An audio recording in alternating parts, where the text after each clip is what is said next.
2021년 우리 첫 예배 제목은 생존 신앙입니다.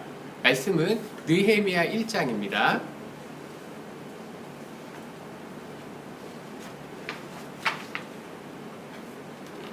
느헤미야 1장 8절에서 11절 말씀을 제가 읽겠습니다. 옛적에 주께서 주의 종 모세에게 명령하여 이르시되 만일 너희가 범죄하면 내가 너희를 여러 나라 가운데서 흩을 것이요 만일 내게로 돌아와 내 계명을 지켜 행하면 너희 쫓긴 자가 하늘 끝에 있을지라도 내가 거기서부터 그들을 모아 내 이름을 두려고 택한 곳에 돌아오게 하리라 하신 말씀을 이제 청하건대 기억하옵소서.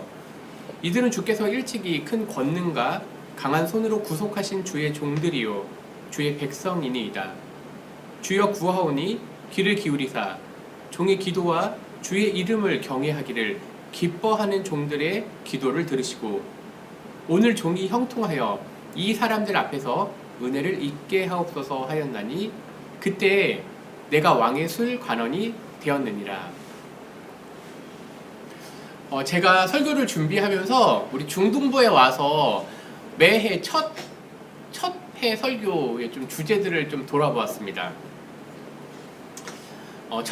제가 2018년도에 첫 설교는 서칭, 즉 하나님을 잘 검색할 수 있는 창, 검색창, 이 서치 창이 뭐냐라고 하니까 그거는 설교라고 했습니다.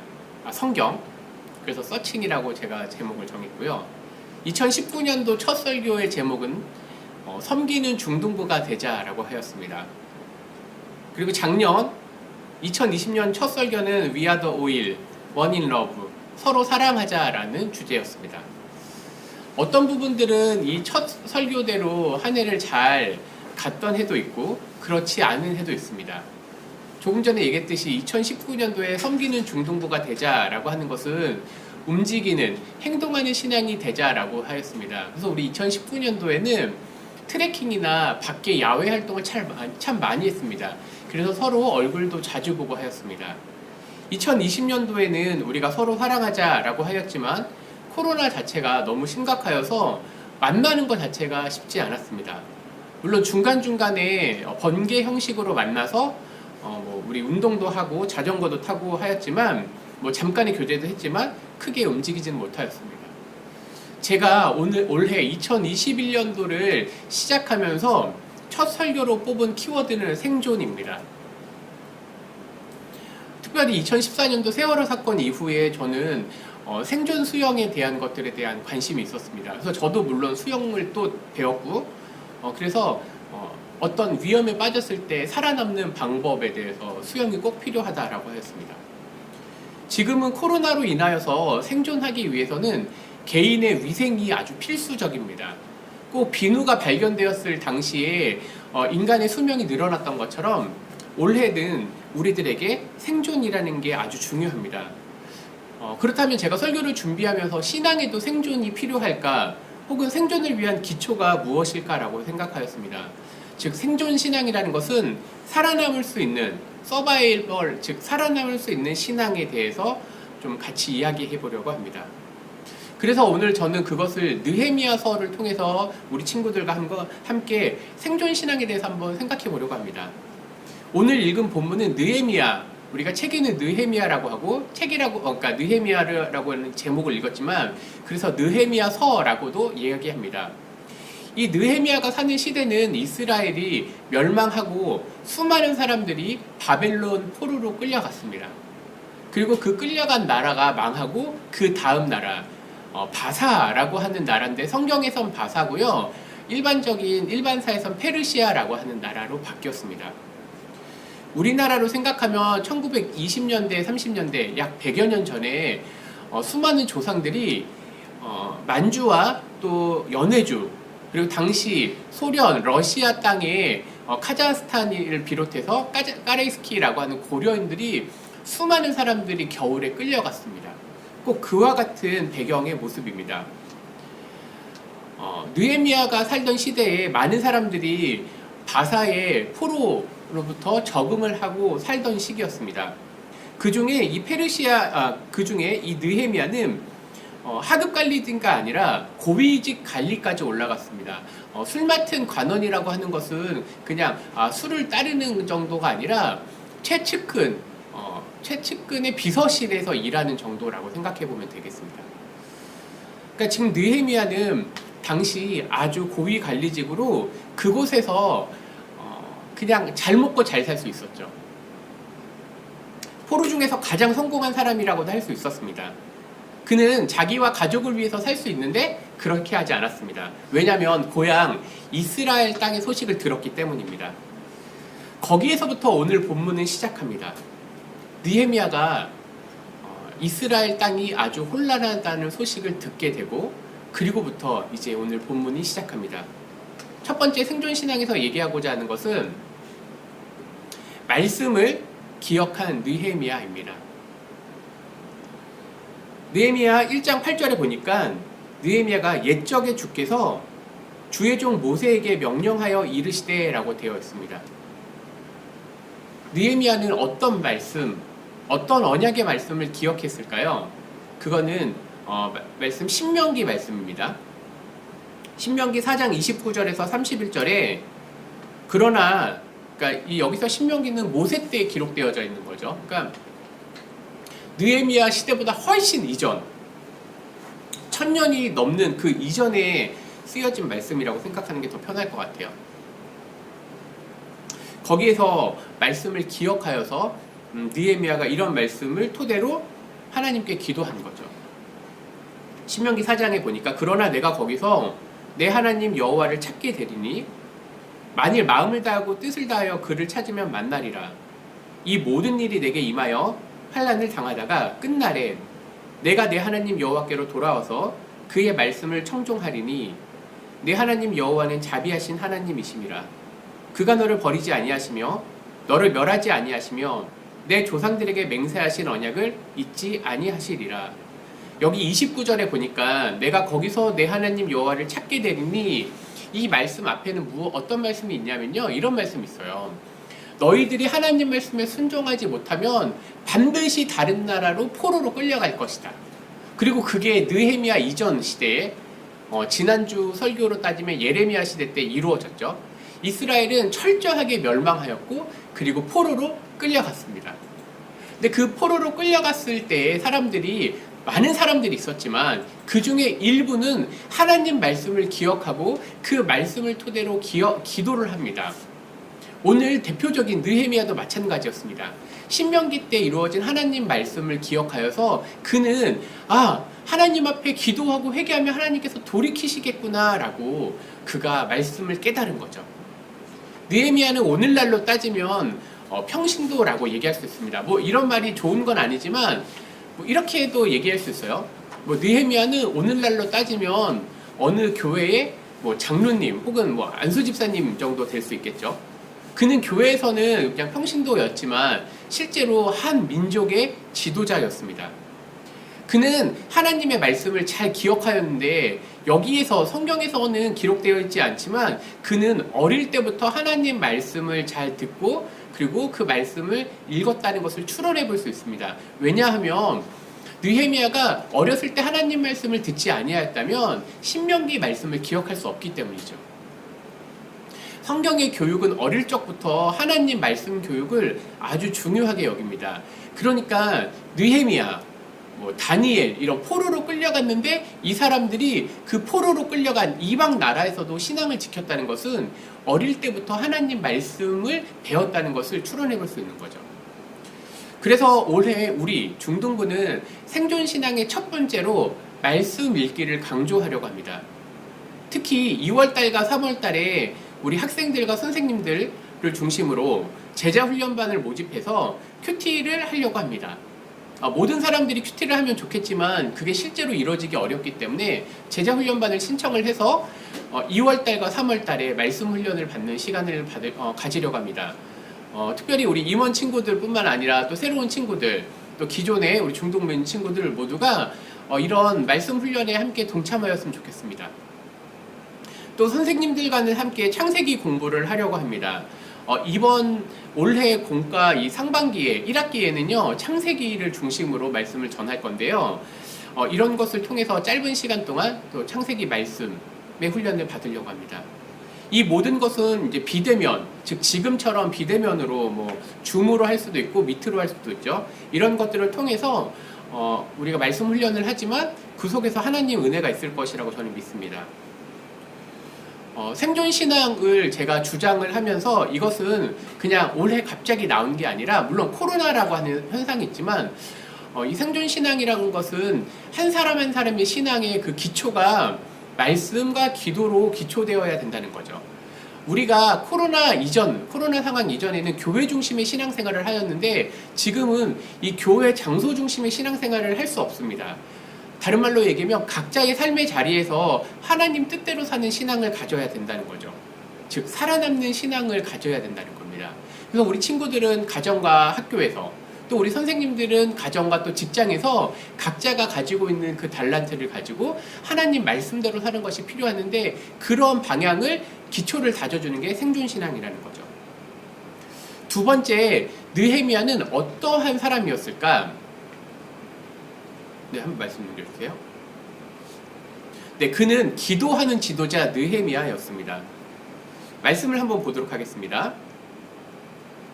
주여 구하오니 귀를 기울이사 종의 기도와 주의 이름을 경외하기를 기뻐하는 종들의 기도를 들으시고 오늘 종이 형통하여 이 사람들 앞에서 은혜를 입게 하옵소서 하였나니 그때에 내가 왕의 술관원이 되었느니라.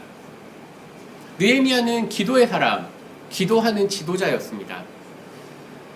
그는 어려움에 빠진 예루살렘, 자기가 떠나온 그곳 이스라엘의 수도 예루살렘에 대한 소식을 듣게 됩니다. 그는 자신의 나라에 대해서 걱정하는 것에서 그치는 게 아니라 나라의 회복을 위해서 기도하였습니다. 요즘 들어 정치가 기독교 안에, 즉 종교 안에, 우리 신앙생활 안에 아주 깊이 들어와 있습니다. 어떤 사람들은 진보적인 성향, 어떤 사람들은 보수적인 성향을 가지고 있죠. 그런데 성경은 진보와 보수에 대해서 얘기하는 게 아니라 기도하라고 얘기합니다. 여기서 마찬가지죠. 느헤미야는 나라의 회복을 위해서 기도했습니다. 즉 기도는 신앙생활에 있어 아주 기초적이지만 아주 중요하다라고도 생각할 수 있습니다. 우리 중등부는 올해 기도하는 문화를 정착시키려고 합니다. 그래서 각 반모임에서 선생님들과 학생들은 골방 기도를 강조할 것입니다. 이 골방 기도를 강조한다는 것은 각자가 자기 자리에서 기도하는 것, 또 때로는 함께 기도하는 것을 의미합니다. 또 우리는 올해 비대면 교사 기도회를 자주 하려고 합니다. 물론 회의가 종종 있었지만 우리는 비대면을 통해서 교사 기도회를 할 것입니다. 또 어제는 우리가 회의 때 학부모 우리가 세미나를 한다고 했지만 말을 바꾸겠습니다. 올해 우리는 분기별로 학부모 기도회를 할 예정입니다. 즉 비대면을 통해서 우리 부모님들이 함께 참여해서 그 비대면 상황 속에서 기도하고 또 우리 중등부의 상황들을 설명하려고 합니다. 다른 말로 얘기하면 회의보다 기도가 많게 하고 또 교육과 기도가 자연스럽게 균형을 이루어지는 우리 중등부가 되도록 하려고 합니다. 느헤미야는 기도의 사람이었습니다. 그런데 그 기도를 통해서 그는 하나님께서 형통한 사람으로 이끌어 주셨습니다. 11절이 그 말씀을 하고 있죠. 저는 우리 중등부 친구들이 기도하면서 이 중학교 시절부터 우리가 다른 목적의식, 도전의식을 가졌으면 좋겠습니다. 즉 하나님께서 우리를 사용하신다면 하나님께서 자유롭고 또 우리의 삶 가운데 그 달란트를 여러 방면을 통해서 우리를 쓰시기를 간절히 바란다는 거죠. 근데 그 하나님께서 쓰시기 위해서는 우리가 해야 될 일은 뭐예요? 그거는 우리 각자의 자리에서 기도하면서 우리의 미래를 준비하는 거죠. 각자의 자리에서 골방 기도와 동시에 자신의 미래가 형통해지기를 기도해야 되겠습니다. 왜냐하면 제가 성경을 보니까 느헤미야도 형통한 사람이라고 되어 있고 또 한 사람, 형통에 대해서 아주 강조하는, 성경에서 얘기하는 사람이 있는데 요셉이라는 사람도 있습니다.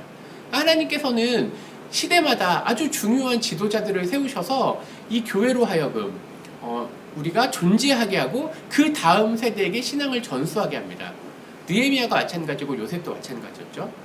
나아가 나라와 민족을 위해서 기도하는 지도자들을 키워내는 그런 중등부가 되도록 우리가 노력해야 되겠습니다. 세 번째입니다. 느헤미야는 바로 섬기는 지도자 느헤미야였습니다. 우리 말씀을 한번 보도록 하겠습니다. 느헤미야 5장입니다. 느헤미야 5장 18절과 19절에 보니까 비록 이같이 하였을지라도 내가 총독의 녹을 요구하지 아니하였음은 이 백성의 부역이 중함이었더라. 내 하나님이여, 내가 이 백성을 위하여 행한 모든 일을 기억하사 내게 은혜를 베푸시옵소서. 이 느헤미야 5장 앞에는 좋지 않은 문화들이 있었습니다. 누가 마이크를 켜신 것 같은데? 네, 느헤미야는 백성들 중에 아주 좋지 않은 문화, 예를 들면 지금 5장 같은 경우에는 느헤미야가 이스라엘 예루살렘 땅으로 돌아갔는데 서로 고금리를 서로에게 물리는 걸 보게 되었죠. 그러니까 그런 문화를 없애는 데 앞장섰습니다. 그뿐만이 아니라 느헤미야가 이런 표현을 썼죠. 내가 총독의 녹, 즉 내가 아주 과중한 세금을 걷지 않았다는 거예요. 그러니까 우리 성경에는 그냥 총독의 녹을 요구하지 않았다라고 되어 있지만 이걸 요즘 말로 바꾸면요, 과중한 세금을 걷지 않았다는 거예요. 왜 그랬을까요? 그것은 느헤미야가 백성들을 사랑했기 때문입니다. 즉 백성을 섬기는 마음으로 과중한 세금을 걷지 않았습니다. 도리어 느헤미야는 자기의 것을 내놓아 여러 사람들을 섬겼습니다. 오늘 본문에는 우리가 읽은 느헤미야 5장 18절과 19절에는 그게 기록되어 있지 않지만 그 앞뒤 구절들을 읽으면요, 느헤미야와 함께 밥을 먹은 사람들에 대한 명단들이 기록되어 있는데 그건 다 느헤미야가 자신의 재산을 출연해낸 것입니다. 심지어 느헤미야는 자기뿐만이 아니라 자기 형제들을 포함해서도 세금에 대해서 과중한 세금을 받지 않았다라고 표현되어 있습니다. 왜 그랬을까요? 그것은 느헤미야가 섬김과 배려를 가지고 있었고 백성들을 사랑했기 때문입니다. 다른 말로 얘기하면 우리들에게 실천하는 신앙이 무엇인지 보여준 겁니다. 즉 사랑을 실천한 것이죠. 앞서 저는 말씀과 기도에 대해서 강조했습니다. 우리가 생각해보면 교회에서 하나님 사랑에 대한 방법으로 말씀과 기도는 강조를 하죠. 근데 우리 중등부는 여기에 덧붙여서 섬김, 사랑, 배려, 즉 이웃을, 사람을 어떻게 사랑할 건지에 대해서도 함께 고민해야 됩니다. 왜냐하면 말씀과 기도는 신앙생활이지만 그 자체가 목적이 아닙니다. 뭔가 좀 이상하죠? 잘 들어보세요. 교회는요, 말씀과 기도만을 위해서 부름받은 공동체가 아니라 말씀과 기도는 아주 기본적인, 생존에 필요한 아주 기본적인 거고요. 그 다른 말로 얘기하면 신앙을 통해서 이웃을 섬기고 사랑하는 그것을 위해서 가는 거죠.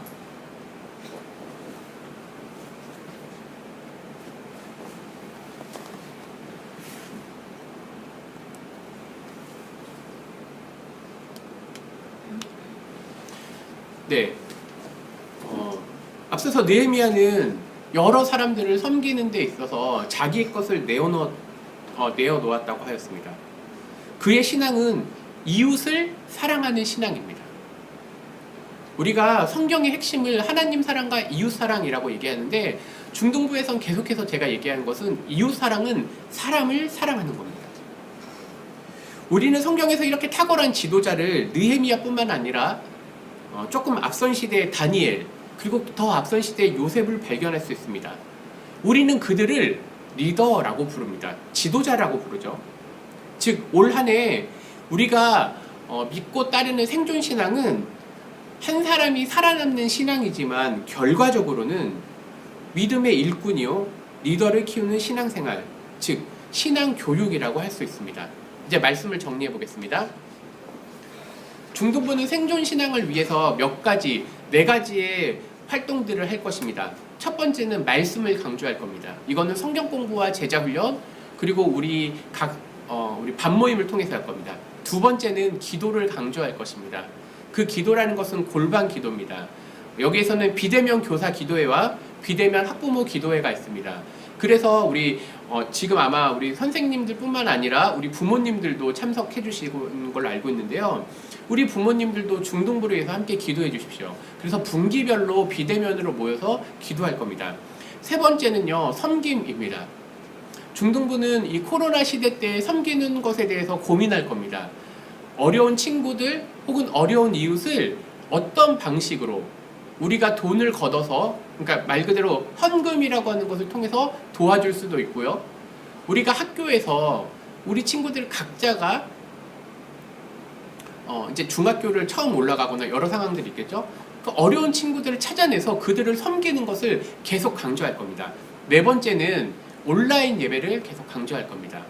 물론 유튜브를 통해서 우리 친구들에게 실시간이 아니라 자기가 자유로운 시간에 예배 드릴 수도 있겠죠. 그런데 중등부는 계속해서 이 원칙, 비대면 실시간 예배를 지킬 것입니다. 물론 우리는 밴드를 통해서 이후의 예배를 또 우리가 송출하겠지만 기본적으로 우리는 이 시간에 모여서 공동체가 하나 되는 시간들을 강조할 겁니다. 즉 신앙의 균형과 삶의 균형에 대한 것입니다. 오늘 설교 제목처럼 생존신앙은 자신을 지키는 신앙 훈련이지만 동시에 혹은 결과적으로 이 생존신앙은 미래를 준비하는 리더 훈련이자 미래를 준비하는 제자 훈련입니다. 올 한 해 우리 중등부, 우리 학생들, 우리 선생님들, 우리 모든 공동체가 하나님의 말씀에 기초하여서 그리고 우리 삶 가운데 주님의 섬김과 배려와 사랑을 실천하는 모두가 되기를 간절히 바랍니다. 기도하겠습니다. 주님 감사합니다. 연약한 우리들을 부르셔서 주님의 몸된 공동체 교회로 불러주심에 감사합니다. 코로나로 인한 상황들이 아주 복잡해지고 또 우리의 신앙생활을 지키는 것조차 쉽지 않습니다. 그렇지만 이러한 상황 가운데서 우리가 생존신앙을 통하여서 우리의 믿음의 기초를 다시 쌓게 하시고 나아가 코로나 이후에 미래의 지도자들을 키우는 우리 중등부가 되도록 인도하여 주시옵소서. 특별히 우리 학생들 미래를 꿈꾸며 하나님 말씀대로 살아가기를 기대하게 하시고 우리 선생님들은 각자의 삶의 자리에서 주의 말씀을 실천하는 데 최선을 다하도록 인도하여 주시옵소서. 그렇지만 우리가 각자의 삶의 자리에서 말씀과 기도 그리고 보이지 않는 사람들을 보이지 않지만 그곳에서 우리의 이웃들을 섬기며 사랑으로 우리가 배려할 수 있도록 인도하여 주시옵소서. 예수님 이름으로 기도합니다. 아멘. 감사합니다.